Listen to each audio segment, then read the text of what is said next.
This class we are going to learn All Creatures, Great and Small, written by Ruskin Bond. Brainstorming. A few people make peculiar creatures their pets.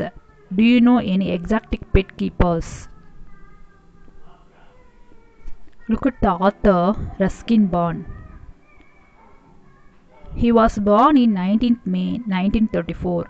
He is an Indian author of British descent. This shy literary genius could be easily credited for making almost three generations of Indian students into avid readers. His stories are simple and lucid, a quality that made him a literary star. The stories speak directly to the reader about the charms of the Dehradun Hills and the idiosyncrasies of the North Indian terrain. His first novel, Room of the Roof, was written at the age of 17 years and had won him John Livius Prize, that is awarded to British Commonwealth writers who are under the age of 30. It was a semi-autobiographical story of urban Anglo-Indian boy. Ruskin Bond has received the Sahitya Academy Award for English Writing in India and also has been conferred with Padma Shri Award in 1999 and Padma Bhushan in 2014. Many people have unusual pets because those are far more exciting than ordinary ones. The grandmother in this story puts her foot down when her husband brings home a young petan. Grandmother was tolerant of most birds and animals, but she drew the line at reptiles. She said they made her blood run cold. Even a handsome, sweet-tempered chameleon had to give up. Grandfather should have known that there was a little chance of his being allowed to keep the pitan. It was about 4 feet long, a young one, when grandfather bought it from a snake champer for 6 rupees, impressing the bazaar crowd by slinging it across his shoulders and walking home with it. Grandmother nearly fainted at the sight of the pitan curled round her grandfather's throat.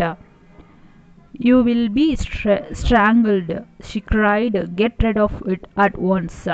"Nonsense," said grandfather. "He is only a young fellow. He will soon get used to us." "Will he indeed?" said grandmother. "But I have no intention of getting used to him. You know quite well that your cousin Mabel is coming to stay with us tomorrow. She will leave us the minute she knows there is a snake in the house." "Well, perhaps we ought to show it to her as soon as she arrives," said grandfather, who didn't look forward to Buzzy and Mabel's visits any more than I did. "We will do no such thing," said grandmother. "Well, I can't let it loose in the garden," said grandfather with an innocent expression. "It might find its way into Poultry House, and then there would be—" "How exasperating you are!" crumpled grandmother. "Lock the creature in the bathroom, go back to the bazaar and find the man you bought it from, and get him come and take it back." In my awestruck presence, grandfather had to take Pitan into the bathroom, where he placed it in a sleep-sided tin tub. Then he hurried up to the bazaar to look for the snake champer, while grandmother paced anxiously up and down the veranda. When he returned looking crestfallen, we knew he'd have not been able to find the man. "You had better take it away from yourself," said grandmother in a reluctant mood.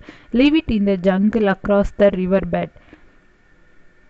"All right, but let me give it feed first," said grandfather, and producing fucked chicken, he looked it into the bathroom, followed in a single file by me, grandmother, and a curious cook and gardener. Grandfather threw open the door and stepped into the bathroom. I peeped round his leg. while the others remained well behind. He couldn't see the Pithan anywhere. He gone, announced grandfather. He must have felt hungry. I hope he is not too hungry, I said. We left the window open, said grandfather, looking impressed. A careful search was made out of the house, the kitchen, the garden, and the stable and the poultry shed, but the Pithan could be found anywhere.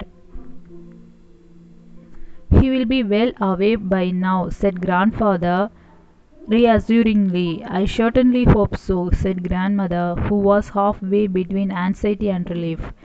Aunt Mabel arrived next day for a 3-week visit, and for a couple of days grandfather and I were little apprehensive in case the Pithan made a sudden reappearance. But on the third day, when he didn't show up, we felt confident that he had gone for good. And then towards evening we were startled by a scream from the garden. Seconds later Aunt Mabel came flying up the veranda steps, looking as though she had not seen a ghost. In the guava tree, she gasped. I was reaching for guava when I saw it starting at me. The look in its eye, as though it would devour me. Calm down, my dear, urged grandmother. Calm down and tell us what you saw. A snake, soaped Aunt Mabel, a great boa constrictor, it must be. 20 feet long in a guava tree. Its eyes were terrible. It looked at me such a queer way. My grandparents looked significantly at each other, and grandfather said, I will go out and kill it.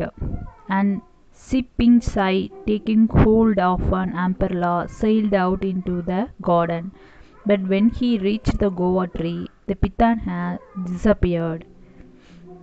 After this incident, the Pithan began to make a series of appearances upon in unexpected places. Aunt Mabel had another fit of hysteria when she saw him admiring her from under a cushion.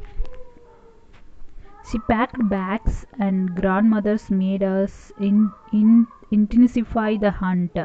Next morning I saw the Pithan curled up on the dressing table, gazing at his reflection in the mirror. I went for grandfather, but by the time we returned, the Pithan had moved elsewhere.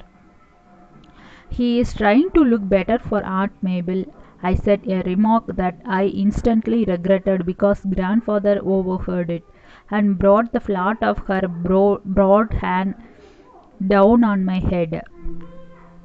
Well, now we know his weakness, said grandfather. Are you trying to be funny too? Demanded grandmother, looking her most threatening. I only meant he was becoming very vain, said grandfather hastily. It should be easier to catch him now. He set about preparing large gauge with a mirror at one end. In the gauge he left a juicy chicken and various other delicacies, and fitted up the opening with a trapdoor.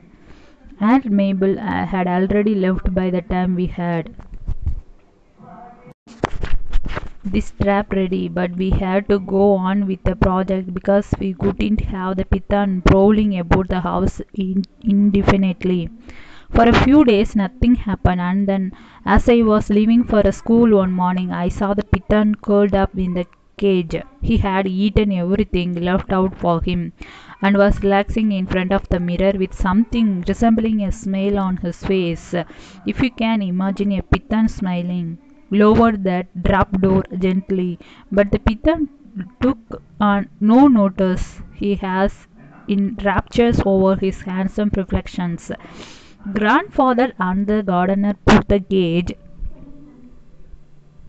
in the bony trap and made a journey to the other side of the riverbed.